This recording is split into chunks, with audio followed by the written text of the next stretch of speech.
Môre, dis Woensdag die 10de Desember en ek hoop vandag ontmoet die Here jou reg daar waar jy wakker geword het. Tussen jou gedagtes, jou emosies en selfs die goed waarvan jy wens niemand ooit moet weet nie.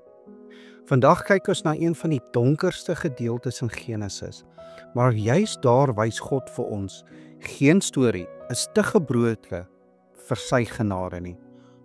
Ons is in Genesis 19 vanaf vers 30 tot 38. Lot en sy 2 dogters is nie meer in Sodom nie, maar in Soar. Hulle sit alleen in 'n grot, getraumatiseer.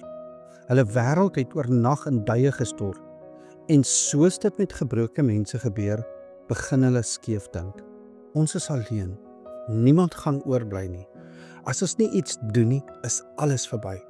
Hulle plan is sondig, maar ook tragies. Nie rebels nie fancy nie. Dis vrees, paniek, survival mode. Die Bybel versag dit nie.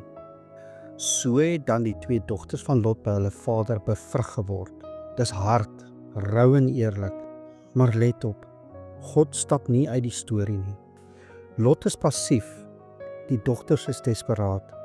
Dis eintlik 'n hele te mekaar storie. Dis eintlik skaamtelik. En tog, God sny nie hierdie bladsy uit die Bybel nie.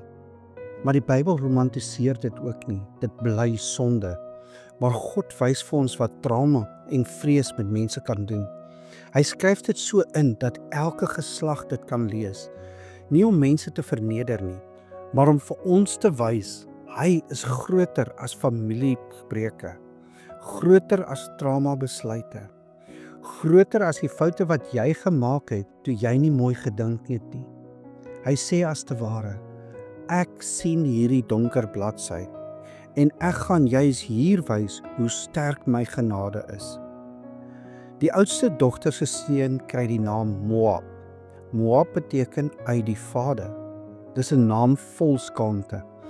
Elke keer as jy dit sê, hoor jy die storie daarin.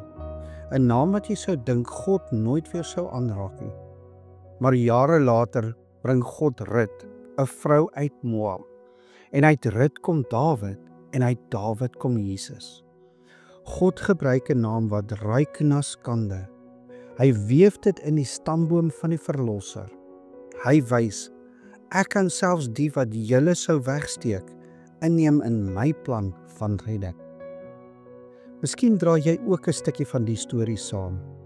Jy het familie se sondes of skandes, foute wat jy in paniek gemaak het, dinge wat met jou gedoen is, dele van jou lewe wat jy net onder die mat wil probeer invee. Die vyand fluister, dit is wie jy is, dis jou hele identiteit. Maar gaan kyk na Genesis 19. God noem die seuns, noem die volke en noem die skande. En dan wys hy, ek is groter as dit alles. Ek kan nuwe lewe bring uit plekke waar jy net stikdonker sien. Jesus het nie aarde toe gekom vir mooi netjiese gesinne nie. Hy het gekom vir mense met grotte in hulle geskiedenis. Hy stap nie om jou storie of jou familie se storie nie. Hy stap in om dit te verlos. Kom ons bid saam. Here onsse God, U ken elke donker hoek van ons stories. U weet van die dinge waaroor ons skaam is en van die goed wat ons nie eens vir ons naaste sê nie. Dankie dat U nie weghardloop van ons gebrokenheid nie. Dankie dat U ons nie vaspen aan ons foute nie. Here, raak die wonde aan wat ons gevorm het. Genees die plekke waar trauma ons denke skeef getrek het.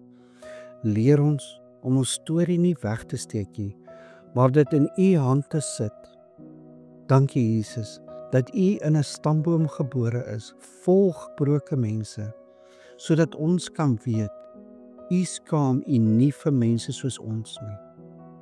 Ons bid dit in Jesus naam. Amen. En onthou, jy is dalk die Bybel wat iemand vandag moet ontmoet. Moenie jou storie net probeer toemaak nie. Gee dit vir Jesus. Hy kan dit mooier herskryf as wat jy ooit vir jouself sou kon uitdink. Ek hoop jy het 'n geseënde Woensdag.